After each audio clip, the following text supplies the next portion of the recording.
नमस्कार दोस्तों, हमारे चैनल ज्ञानवर्धक कहानियाँ में आपका बहुत बहुत स्वागत है। आज हम आपको सुनाने जा रहे हैं घोड़े और गधे की केदारनाथ यात्रा की कहानी।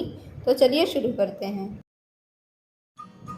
रामपुर नाम का एक गांव था। उस गांव के जमींदार थे सूरत सिंह। एक दिन उस गांव में एक व्यापारी आया। वो व्यापारी गधे और घोड़े बेचता था। सूरत सिंह ने उस व्यापारी से एक गधा और एक घोड़ा खरीदा। गधा उन्होंने घर के काम के लिए खरीदा था और घोड़ा उन्होंने अपने कहीं आने जाने के लिए खरीदा था। घोड़े के ऊपर ज़्यादा ध्यान दिया जाता था, उसे पौष्टिक चीज़ें खिलाई जाती थी। वहीं दूसरी तरफ गधे को घर का बचा खुचा खाना दे दिया जाता था। जमींदार के यहाँ जो भी आता वो घोड़े की तारीफ किए बिना नहीं रह पाता। घोड़ा अपनी तारीफ सुन के खुद को श्रेष्ठ समझने लगा था। घोड़े को अपने ऊपर इतना घमंड होने लगा कि वो जमींदार और उनके परिवार के सदस्यों के अलावा किसी को अपनी पीठ पर बैठने नहीं देता था। घोड़े की घास अगर जरा भी पीली दिखती तो घोड़ा घास खाने से इनकार कर देता। इसीलिए घोड़ा खुद को सबसे श्रेष्ठ समझने लगा था। अगर कभी घोड़े को गधे के साथ चरने छोड़ दिया जाता या फिर कभी बरसात के समय गधे को घोड़े के अस्तबल में बांध दिया जाता तो घोड़ा भयंकर शोर मचाने लगता। इस कारण से जाड़ा हो या बरसात बेचारे गधे को खुले आसमान के नीचे ही बांधा जाता था। गधा बेचारा सीधा साधा था। वो इन सब चीज़ों की तरफ ध्यान न देकर अपना काम करता और जो कुछ भी मिलता चुपचाप खा लेता था। जब भी घोड़े की कोई तारीफ करता, घोड़ा हमेशा गधे की तरफ देखकर मुस्कुरा देता। गधा बेचारा क्या करता, वो देखकर अपना सिर झुका लेता। एक दिन जमींदार सूरत सिंह की इच्छा हुई कि वो केदारनाथ की यात्रा पर जाएं। उन्होंने अपनी इच्छा अपने घर में बताई तो सभी जमींदार की इस इच्छा से बहुत खुश हुए और बोले कि तीर्थ यात्रा पर जाना तो बहुत पुण्य का काम है, इसीलिए उन्हें ज़रूर जाना चाहिए। फिर जल्दी ही यात्रा की तैयारियां शुरू हो गई। उनके ठंड में पहनने वाले कपड़े, रास्ते में खाने के लिए भोजन, पानी इत्यादि बांध दिया गया। फिर एक नौकर को साथ लेकर सूरत सिंह यात्रा के लिए निकल पड़े। जमींदार घोड़े पर सवार होकर चल रहे थे, वहीं दूसरी तरफ उनका नौकर गधे के ऊपर सवार होकर चल रहा था।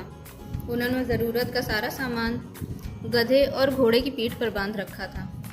रास्ते में एक जगह पर रुककर उन्होंने भोजन किया और गधे और घोड़े को चरने के लिए छोड़ दिया। थोड़ा आराम करने के बाद उन्होंने फिर से यात्रा आरंभ की।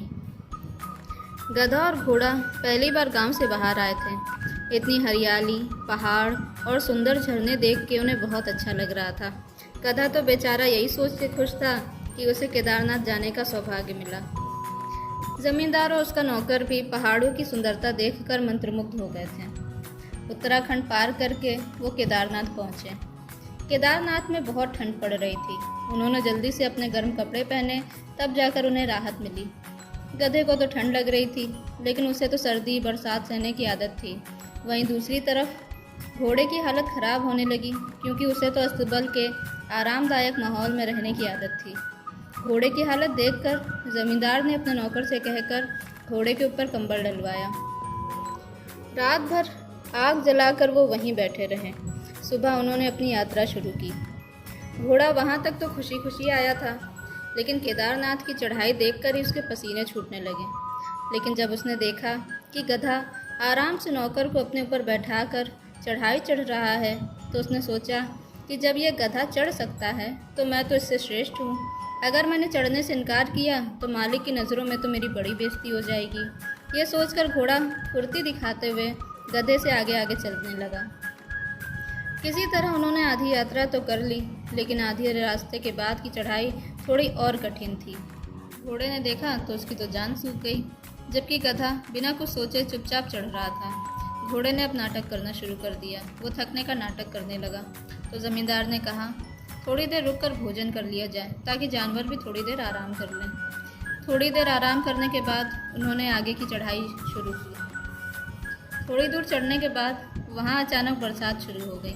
गधे को तो इसकी आदत थी, लेकिन घोड़े की हालत ख़राब हो गई। घोड़े की हालत देख देख के अब ज़मींदार थोड़े से परेशान होने लगे थे। उन्हें घोड़े पर गुस्सा भी आ रहा था। वो सोच रहे थे कि गधा तो भला चंगा है और ये घोड़ा जिसकी गधे से ज़्यादा देखभाल होती है और पौष्टिक चीज़ें खिलाई जाती हैं, उसकी बार बार हालत ख़राब हो रही है। खैर, बारिश बंद हुई तो वे फिर से ऊपर चढ़ने लगे। थोड़ी देर यात्रा करने के बाद घोड़ा गिर गया। नौकर ने उसे उठाने की कोशिश की, लेकिन वो नहीं उठा। घोड़े ने अब चढ़ने से मना कर दिया था। लाख कोशिश के बावजूद वो आगे बढ़ने को तैयार नहीं हुआ। घोड़े की हिम्मत अब जवाब दे चुकी थी। जमींदार ये सब देखकर बहुत गुस्सा हुए।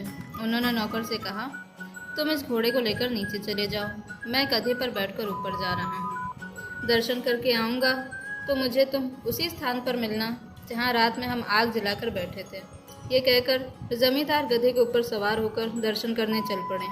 वहीं दूसरी तरफ नौकर घोड़े पर बुरी तरह गुस्सा हो रहा था, क्योंकि उसकी वजह से वो केदारनाथ के दर्शन नहीं कर पाया था। नौकर घोड़े को लेकर नीचे उतर आया। अब घोड़ा बहुत शर्मिंदा हो रहा था। वो सोच रहा था कि गधा तो अब उसका बहुत मजाक उड़ाएगा, क्योंकि उसने तो गधे को बहुत परेशान किया है। उसे एक एक कर अपने बुरे कर्म याद आने लगे। वो सोच रहा था कि अब तो मालिक भी पहले की तरह मुझे प्यार नहीं करेंगे। ये सब सोचकर वो दुखी हो रहा था। दर्शन करने के बाद जब जमींदार वापस आए तो वह बहुत प्रसन्न थे। सभी वापस लौटकर गांव आ गए। गांव आकर जमींदार ने नौकर से कहा कि आज से गधे को भी पौष्टिक भोजन खिलाया जाए और घोड़े से थोड़ा काम करवाया जाए। घोड़े ने सोचा कि अब तो गधा उसके साथ बुरा बर्ताव करेगा, लेकिन गधा तो बेचारा जैसा पहले था वैसा ही रहा।